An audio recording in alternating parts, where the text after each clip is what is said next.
Hi everyone, welcome to the fifth in our live webinar series on helping you manage your finances through the COVID-19 pandemic. My name's Tim Bowering and I'm the New South Wales Regional Manager and Head of Partnerships for BOQ Specialist. I've got two fantastic guests joining me tonight. Firstly, I've got Heath Stewart, a Director at Ecovis Clark Jacobs Accounting, and Tal Eloss from One Group Property. Tal will be leading the sessions tonight to talk about our commercial and residential markets in terms of property. Heath's going to join us for the Q&A afterwards to answer any of your more technical questions. Just by way of introduction, I'll introduce Heath first. So Heath Stewart is Director of Ecovis Clark Jacobs, an accounting firm with over 20 years experience advising clients in the medical, dental and veterinary industries.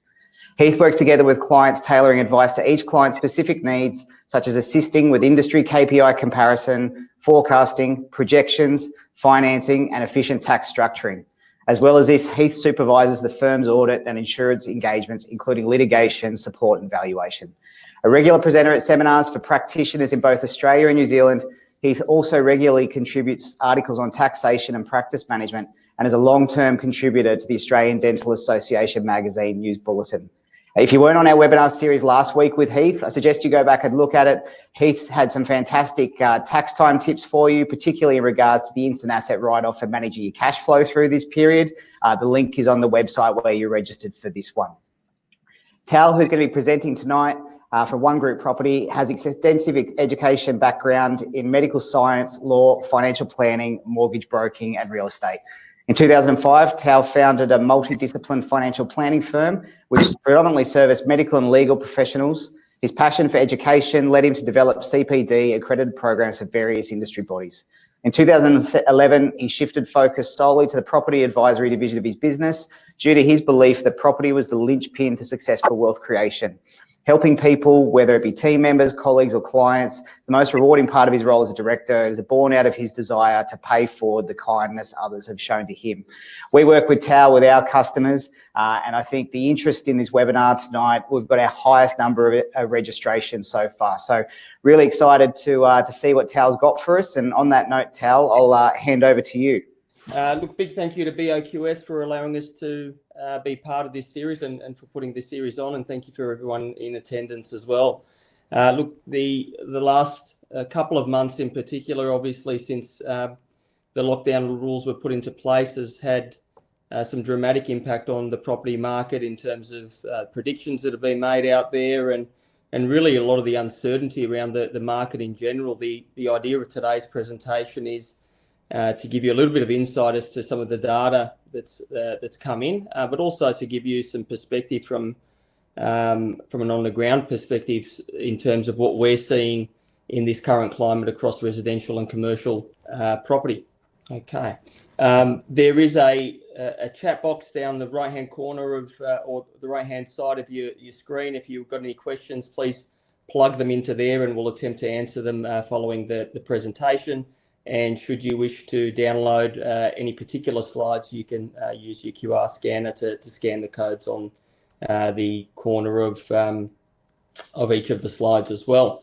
So as I mentioned, it's only been just over a couple of months since we went into lockdown, and obviously have come out the other side. It seems like almost an eternity and a lot longer than that. And I've pulled out a couple of articles that were in the Financial Review that were only about 2.5 weeks apart that sort of showed the sort of impact and the sentiment that it was causing across the market. From one moment we had commentators talking about panic buying and prices getting out of control. I think we were only about 2% under the peak of the market that we saw in 2017, and a couple of weeks later we're talking about drops of 30, 40 and some commentators indicating 50% drops in the market. And obviously at the beginning of that period, it was really uncertain. It still is uncertain to an extent at the moment, but we were getting a lot of clients calling us and saying, what do you think is going to happen? And we had no idea, obviously, in terms of it was something that was very new, something that no one had ever gone through before, and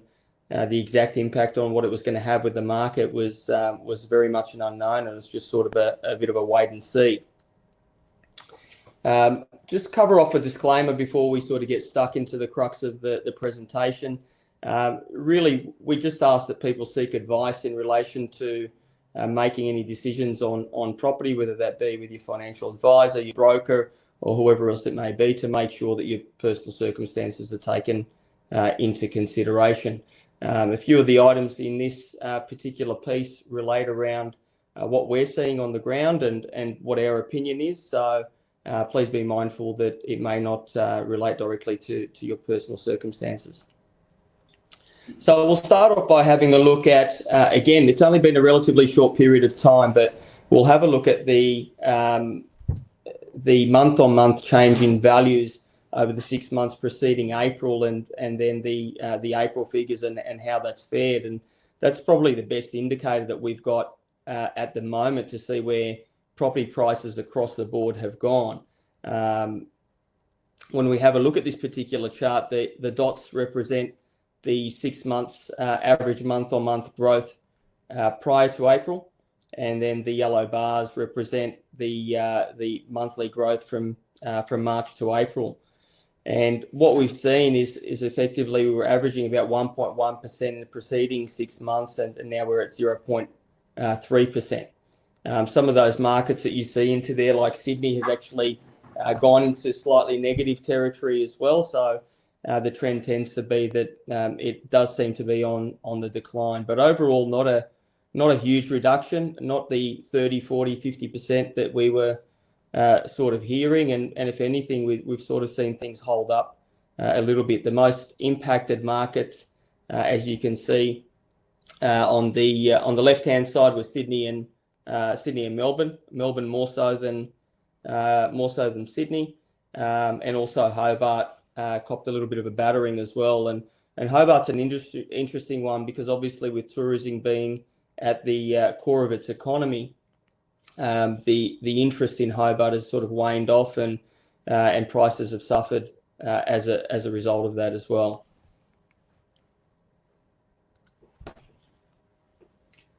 So we'll look at the factors that have impacted negatively on the market, and then we'll cross over and have a look at some of the things that have, held the market up to an extent.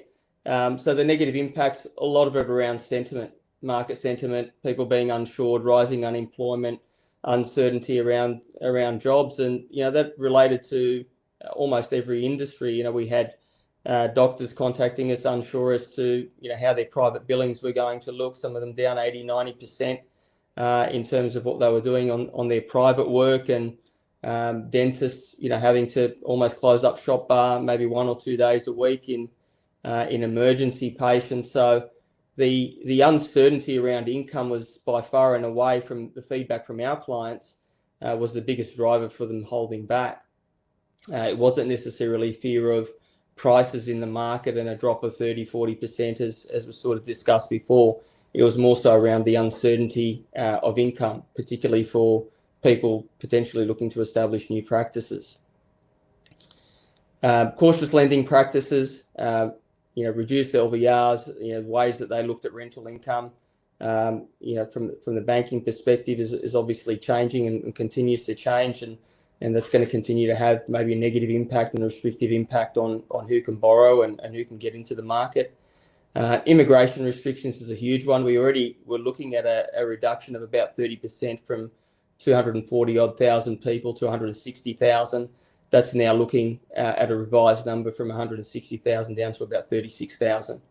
And when you think the ramifications of that, whether you're looking at the students that come in and rent the properties, like the apartments and the high-rise sort of properties that we see in some of the more high-density areas, and also the uptake of existing properties as well. So that's going to impact quite dramatically on the market, we think, in terms of particularly the rental uptake. Following on from that, the properties that we feel that are most at risk as a result of these negative impacts are your inner city apartments, your high-rise type, shoeboxes, for want of a better word, that heavily relied on student accommodation, Airbnb, perhaps corporate rentals, those sorts of things. And we're seeing those short-term listings now go into the rental pool on longer term rentals, so to speak. and rental listings are up 35% in Sydney and Melbourne alone. Holiday homes and rentals, obviously, if you have a holiday home that you're renting out for holidays or under Airbnb and all those sorts of things, then again, that's going to be impacted quite heavily because it's going to have to go into the long-term pool, and the increased stock on market is then leading also to a reduction of rental values and hence a reduction in the overall value of the home as well. And untenanted commercial property was probably risky enough as it was pre-COVID-19, but if you're looking at getting into an untenanted investment in the commercial space, it's really a dangerous place to be in unless you can afford to hold for an extended period of time. On the flip side, in what we're seeing on the ground, we've probably seen about a 5 to 10% softening across the board, and in some circumstances we haven't seen any at all. And a lot of that's been driven by low stock levels. Other than development sites, which seem to be listing at an exponential pace, the low stock levels have sort of kept the market in check. Obviously, the bank leniency in terms of not having to make repayments on the loans has also helped buffer things, and we actually look at foreclosures and they're down 68% from this time last year. And so what that tells us is that some of the incentives or the leniencies that have been put in place have perhaps saved a lot of people that were in trouble maybe prior to COVID-19 as well. We've had numerous government stimuluses that have been brought about, and Heath discussed those in detail last week, and they've obviously provided a little bit of buoyancy. We continue to have record low interest rates, and the feeling is that that'll be the case for the foreseeable future. And ultimately, we just have less transactions going through the market. It's quite bizarre at this time of year. If you look at the chart on the top right-hand side there, the only other time that we see this sort of pullback from the market with both sellers and purchasers pulling out of the market is around Christmas time, when we're going into that period where no one's really doing anything because everything's sort of closed up. And I guess that's, that Christmas period is probably equivalent of the lockdown that we've had, where we've had both purchasers and sellers, vendors pulling out of the market. And also with, some of those incentives in place and the leniency provided by the banks, it's not put the pressure on the vendors to lower their prices. They can afford to sit on it and hold it for a little while. And what we're seeing as a result of that is we're seeing a lot of off-market type of opportunities playing out behind the scenes. The other thing, particularly in the first few weeks of COVID, is that we saw a lot of pent-up demand from first homeowners and people sitting on pre-approvals, and wanting to make their purchases at an opportune time. So I'll go into a little bit about what we're seeing on the ground. This doesn't necessarily reflect the market data overall, but it's our observations in terms of what we're seeing. So from a residential perspective, I already spoke about the softening of the market in the sort of 5 to 10% vicinity. Some areas that are higher owner-occupier ratios, really good access to infrastructure, good schools, those sorts of things. We're seeing them hold at pre-COVID prices, and in some instances even exceed some pre-COVID prices. So I guess the thing here is that it's not an across-the-board impact. We're seeing it based on the suburbs, based on the vendor's circumstances. We're not really seeing the widespread panic selling that we were led to believe would occur, at least not at this stage. One thing that has become a little bit of a bane for investors is finding tenants. So anyone settling on even a residential property that's not tenanted, they're either having to take a significant hit on the rent to get somebody in, or having to go tenantless for a little while. What we're advising a lot of our clients is that even if you are taking a little bit of a hit on the rent, to make sure that the lease expires in sort of a February period, which is generally peak period for rentals, so that you can then either renegotiate or put the property back on the market at a later time. Again, we're seeing a lot of off-market and pre-market activity across the board in residential. And if you had a look at the chart previously, there were something like 70% of properties either passing in or being withdrawn from market prior to auction. And we had our auction clearance rates drop down to about 17%. In terms of commercial property, it's been far more interesting and obviously far more impacted. We're probably seeing softening a little bit greater than that in the residential space, probably in the vicinity of 5 to 15%, depending again on the type of property. On the leasing side, we're seeing landlords reaching out to a lot of the tenants on the back of the moratoriums in regards to commercial rent reductions, and trying to look at ways and locking them up for the longer term and renegotiating. Some of the cases that we're working on at the moment, we're renegotiating leases that still have 2 years to go before the renegotiation term. So we're really trying to take advantage of that. We're finding on new leases that landlords are being far more flexible on incentives and terms. And ultimately, you as medical, dental, healthcare clients are in high demand. You're seen as bulletproof, and the value of a good tenant has become very evident over the last couple of months. The other thing that's been really interesting, and this has been a little bit of a unicorn in the space, and sold by a lot of people in my industry, I know, as a realistic option of being able to lease to buy, where the reality is it's hardly ever an option. The ability to do that has become very real on both sides, whether it's property that you're looking at potentially leasing, or a property that's up for sale, and then perhaps negotiating a lease to buy sort of arrangement. And that's something we're seeing that both landlords and vendors are more open to in this current climate.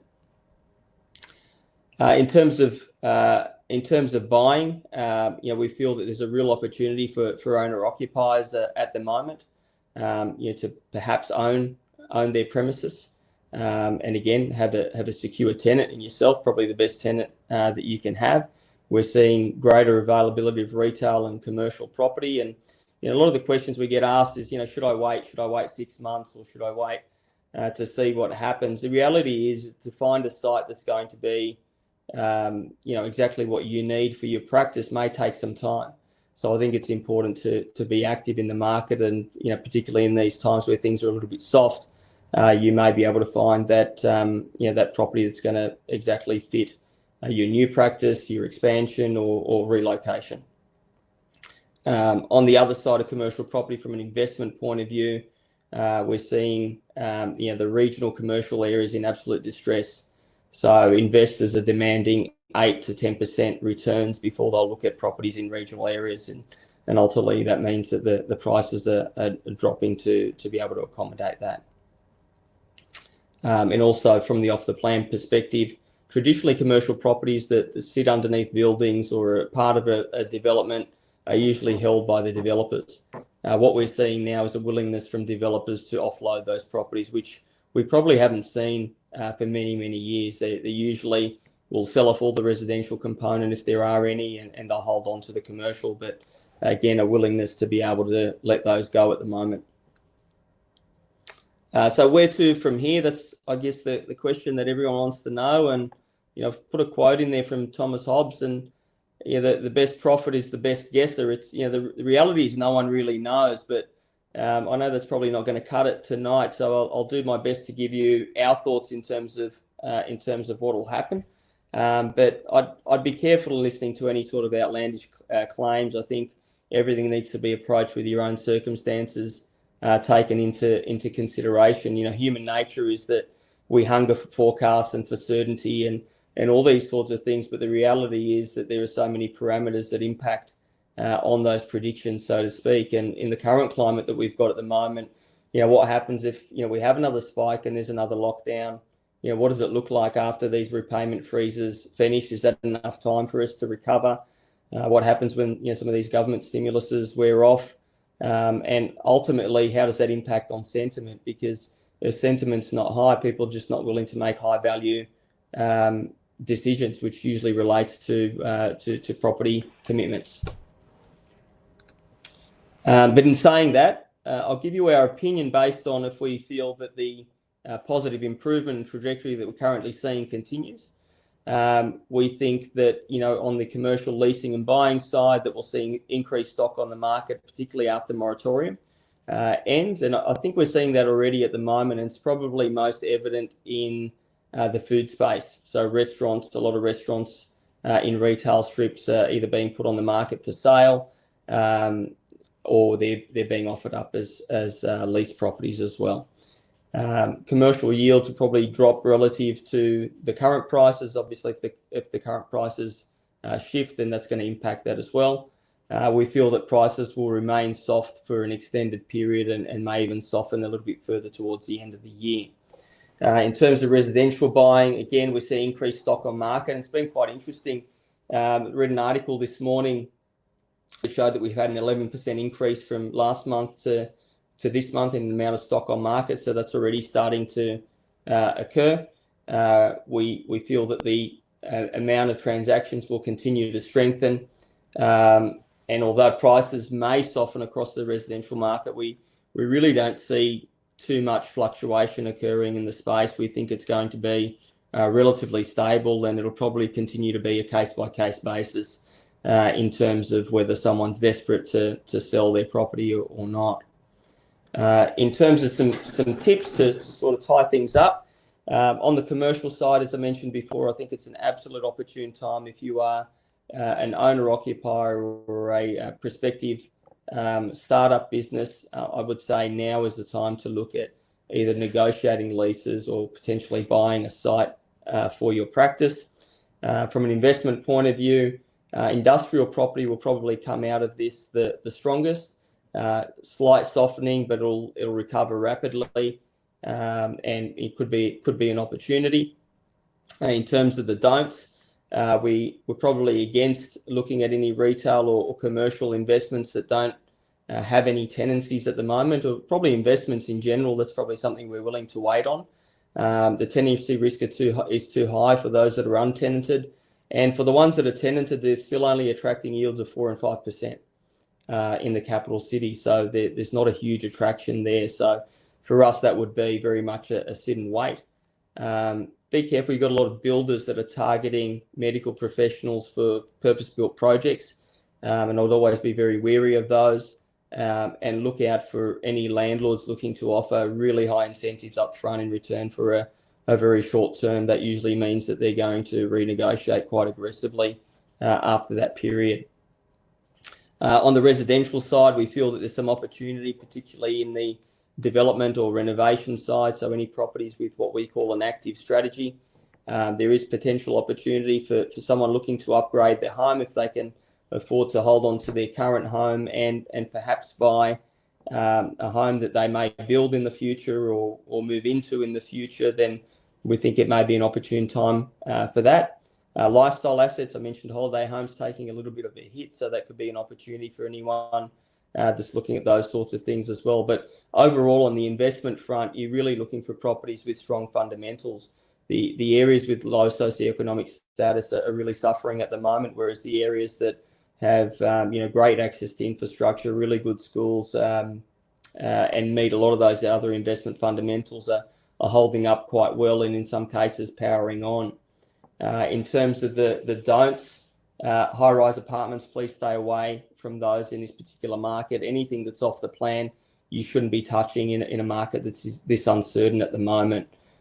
Spoke already about the lower socioeconomic areas, and sort of going back to the upgrading proposition that I mentioned before. Don't buy before you sell. You could really trap yourself and force yourself into a position where you lose significant amount of money on the property that you're currently in, and maybe be in a position where you're unable to settle on the future property. I'll tie up by just showing you the sorts of incentives, and look, this isn't necessarily typical of all the leases in place, but I thought this was an interesting case study because it was one that we negotiated basically in the thick of COVID-19, and it was a dentist that was relocating in Sydney CBD and expanding his practice. The asking rent on the property was about $140,000 a year. They were offering 7% incentives. So we actually commenced this negotiation prior to COVID-19, and the property style was a commercial whole floor tenancy. So it wasn't a retail, it was within a building. What we were able to achieve was firstly a 7 by 7 year lease term. everyone in the building was capped at 10 years. We managed to get 12, so there's flexibility on terms there. When you see 7x7, obviously that adds up for 14, but we managed to get 12 without them being able to enact a demolition clause. We were able to negotiate 4 extra car spaces in prime CBD location and total financial concessions of $214,000 and up to 6 months for a fit out rent free. Early access parking and a few other important terms that we like to negotiate. So all up, the terms that we sort of negotiated there were probably in the vicinity of 30 to 35%. The interesting thing was the COVID clause for us. So what we negotiated there was that we didn't have to start the lease until 2 months post restrictions being lifted on dentists. And again, these are things that obviously we'd never negotiated before, but we felt were important, to protect our clients sort of moving forward. So again, the opportunities are out there and they can be quite significant. So if you are in the market looking for owner-occupied commercial properties, we genuinely believe now is the time to strike. All right, fantastic. Thanks, Tal. Thank you.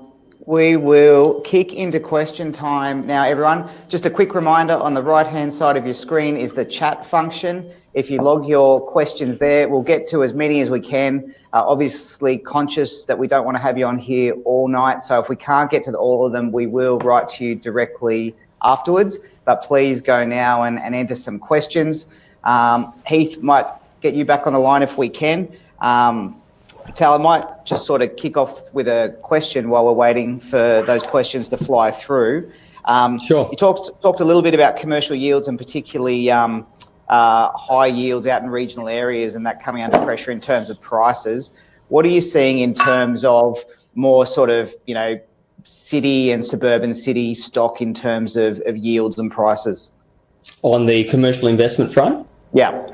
Yeah, look, we're finding that, quality tenanted properties at the moment are still only yielding about 4 to 5% in the capital cities. So it's quite low. And look, that sort of feeds back into the importance of someone like a medical tenant going into a premises for a landlord, because ultimately they're increasing the value of their asset. And that's really a negotiating point for any prospective tenant, is knowing your value as a tenant, knowing that by you occupying that particular premises, you're actually adding to the capital value of that property as well.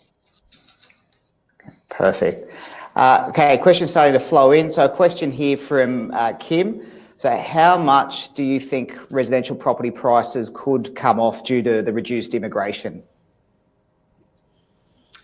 I think it's going to be, quite specific to the style of properties. I mentioned those sort of high-rise apartments, high-density living around universities, and they're the properties that are going to be impacted the most on the back of those. I don't know that it's going to necessarily impact the broader market, so to speak. If you look at, people are sort of coming from overseas that are not permanent residents, so to speak, they can only buy new property. And typically when we're talking new property and immigration, it's typically those inner city high-rise apartments or brand new apartments that are sort of going through. Hence my comments about not looking at that off the plan space or brand new apartments and house land packages, these sorts of things. Great. A question here from Srinivas. What do you think the best rate of increase in percentage of rent will be per year from now on?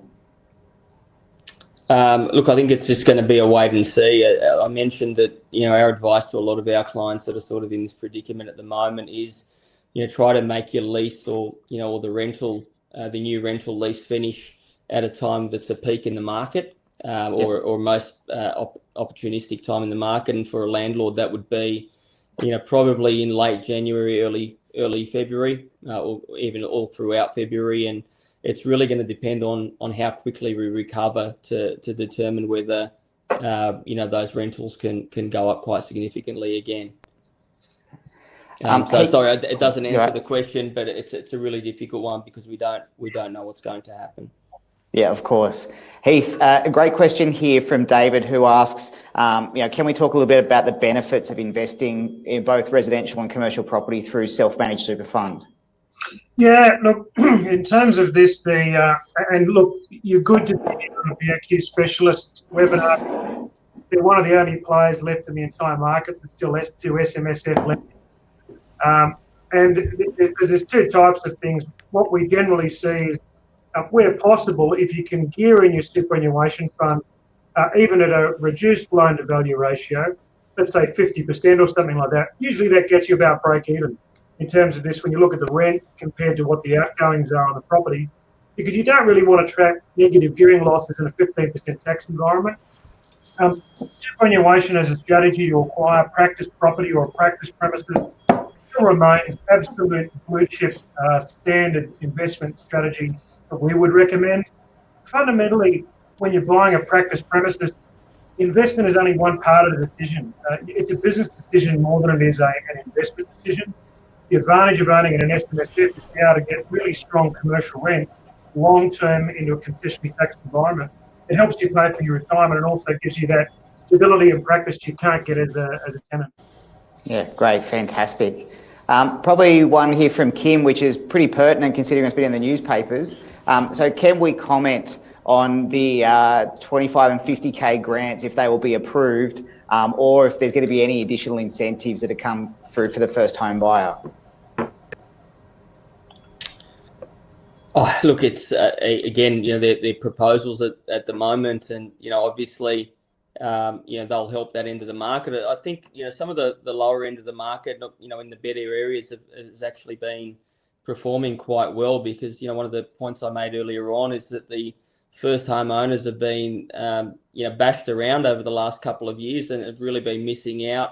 And all of a sudden, obviously, if they're financially able, they're in a market where they're looking around and they've got a bit of choice and a bit of power in the market again. So obviously, any incentives that may come their way is only going to strengthen that resolve, I think. Yeah. Okay. Great.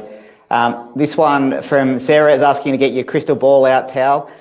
So in your opinion, when do you think house prices will be at their lowest over the next 7 months? Again, obviously, when we spoke about the crystal ball before, there are a lot of variables in there. If we sort of assume that everything continues as is and continues in a positive light, then I think it's going to remain fairly flat. To be honest, that's my personal opinion. We're seeing just in the last couple of weeks, the positive sentiment flooding in, not only from inquiries to us, but in speaking with other agents that are sort of out there selling properties, and all of a sudden properties that have been sitting there for a couple of months are moving at decent prices. So, I was speaking to a client today where they were looking at a property that was in an affluent suburb of Sydney, and it sold for the same price that it sold at, effectively bought in the peak of 2017. So, I think, again, as long as those items that I mentioned don't occur and we remain moving in a positive direction, I think that the next few months is probably going to be the best time to potentially buy. I think the risk that you take on by buying now in terms of an investment is obviously the tenancy risk, and that's something you've got to weigh up as to whether you can absorb that or not. Yeah, great. This one might have been a question for Peter Monkton, the economist, a couple of weeks ago. Well, there's a couple of questions. So should customers be fixing their home loans now rather than relying on low variable interest rates? Yeah, look, I mean, obviously not my sphere, but I've been to numerous talks, and one that was just pre-COVID actually as well, and from Magellan, and they were talking about that they foresee that this is the new norm in terms of interest rates, and they can't see them moving for the next 5 or 10 years. I mean, I guess it goes back to your risk profile. If you're a nervous sort of character, you could probably fix them in, but the reality is, if you want to give yourself a bit of flexibility, it doesn't look like interest rates are moving anywhere anytime soon anyway. Yeah, I must be one of those nervous characters. I reckon I fixed in about 2 years ago, and I regret that decision every day. Another one here, great question from Mohammed. Once again, might be one for Pete Monkton, but we can have a go. So Australian households are the second most indebted in the world. If there is a sustained economic downturn or recession, and unemployment remains roughly at 10%, won't there be large house market falls as a part of that? Oh, absolutely. Look, absolutely. I think if unemployment rates remain at 10%, there's probably going to be a lot of impact, even outside the property market, obviously. But again, they're the variables that I was speaking about before. How quickly do we get out of this? What does it look like? When these JobKeeper payments stop, what does it look like when these repayment freezes stop? And again, the trajectory of the way things are happening at the moment looks very positive, and it looks like that we're having a significant, on track to have a significant bounce. But again, all that can be thrown into disarray if we have a second spike, another lockdown, all these sorts of things. So there are a lot of variables, and unemployment, is probably one of the results of those variables sort of going in the wrong direction. And if it were at 10%, then of course it's going to have some impact. Yeah, great. I might just make a comment about that, if I may. We're doing tax planning, looking at every single practice we act for here, and we also act for businesses that aren't in the healthcare industry. So we act for wholesalers, we act for some retailers, manufacturers, travel industry, a whole mixed bag of different industries. We are not seeing the catastrophe in people's profit, loss and trading results that the media is reporting. What we are seeing is a downturn for a couple of months, and we're seeing the government money mostly plugging the gap. What we're seeing broadly is that there are a couple of industries in real trouble, and I would hate to be an operator of a restaurant or a tourism business or a hotel at the moment. But the rest of industries seem to be pretty robust. And to get that sort of massive long-term unemployment or economic downturn requires every industry-wide massive downturn nationwide for an extended period of time. And at the moment, those factors don't seem to be there. I'll just say that I'm an eternal optimist, and I am. But I think that if we can dodge a massive second lockdown in terms of this, Australia came out of the GFC spring-loaded. We did really well. So long as we don't get too much of a restriction on immigration and some of those other things, which seem to be political hot topics, I think Australia will come out of this fine. As a government, we've done a remarkable job. As a country, we were so well placed to distribute this surplus better than any other country in the world. We've really kicked it out of the park on this, and we've got every opportunity to come out of this. And I just don't. Yeah. I just don't see there being the catastrophe in the Australian property market that some people predict, because the good postcodes, and Tal, what are your thoughts? The good postcodes are robust and always have been, and aren't unit dense. The better postcodes, we've seen almost no drop in some instances. We've seen them actually power beyond what the pre-COVID levels were. And the interesting thing about the workforce and the unemployment and what have you is by a large amount of that unemployed is are probably in sectors that aren't traditionally homeowners. So their impact on the property market outside of being renters is probably quite minimal as well. The hospitality industry, which is affected the most, generally employs most of the young people. And most of the young people who've got early access to $10,000 of their super and $3,000 a month JobKeeper payment, and they can't spend it at the moment. So there's a lot of money there. It's about to flood into a whole lot of different venues when the pubs are open properly. No smashed avocados to get it on. All right, great. Look, we might just have two more quick questions before we let everyone go. There are a couple of questions where we will respond to you individually, because they relate more to specific sort of circumstances. But over the past few years, there's been quite a high level of Chinese investment in Australia, particularly in the commercial property market, and properties have traded for, sort of really low yields when there's long-term leases in place. But Tal, what's your sort of view on, Chinese investment increasing or decreasing in the Australian real estate market?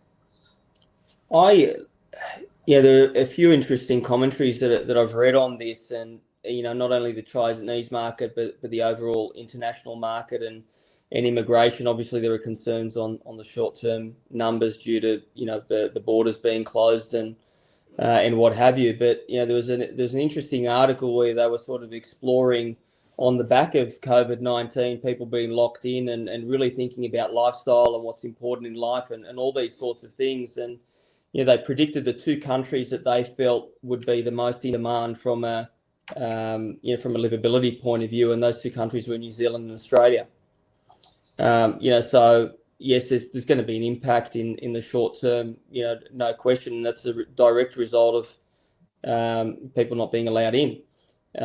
But in the longer term, I think, again, there could be quite a significant bounce because, as Heath mentioned before, we've handled as a country this pandemic really, really well, and probably to the envy of a lot of other countries in the world. And and even internally within our own country, we're just seeing lifestyle shifts. The amount of clients that I've had saying to me, I've been stuck in my house for the last month and a half, 2 months, and I realise this isn't the house I want to be in. And I think from a lifestyle perspective, we are the envy of the world. And I think, overall, that's going to lead to more interest in the property market in this country. In terms of the short term, absolutely, there's going to be an impact. Where's that impact going to sit? As mentioned before, whether it's a Chinese international investor or otherwise, they can only buy new property. So that's probably the area that's going to be impacted the most in terms of supply. Great. So one final question, just to wrap up on our 45-minute limit. So I asks, they have their own home, and they want to upgrade. Should they buy now and upgrade and rent out their first home, or continue just in their first home until everything just kind of settles down? Yeah, look, I mentioned that one of the opportunities that I felt that was out there at the moment is potentially looking at acquiring your future home. And for me, it's on the proviso that you don't have to sell your first home, because I don't think it's the ideal time necessarily. Obviously depends on a number of circumstances, but you definitely never want to leave yourself in a position where you buy something first and then you're forced to sell your property in that particular time, in a relatively short period of time, because you could get stuck and lose a lot of money in the process. So all things being well, if you were able to buy your property and potentially rent out your other property until things are a little bit stronger, then that's probably what I would do. Fantastic. Max, I can see a couple of questions just in regards to Australian relations with China and impact on the market, and also future interest rates. What I will do is send you through a link to Peter Monkton's ongoing economic update, which he releases weekly, because he covers that stuff all the time and it's really informative. So we'll send that through to you. Thanks everyone for joining us. Fantastic webinar, Tal. Thanks Heath for being there on the Q&A with us. We will have another webinar in another fortnight's time. We're just finalising the topics for that, so keep an eye out on our LinkedIn page and on our web page. As always, all of the webinars that we've recorded are available on our website, so please have a look. We've covered a wide range of topics over the past 10 weeks. Thanks for spending time with us tonight. Thanks for taking time out from your families. We really appreciate it, and look after yourselves. Thanks everyone. Cheers.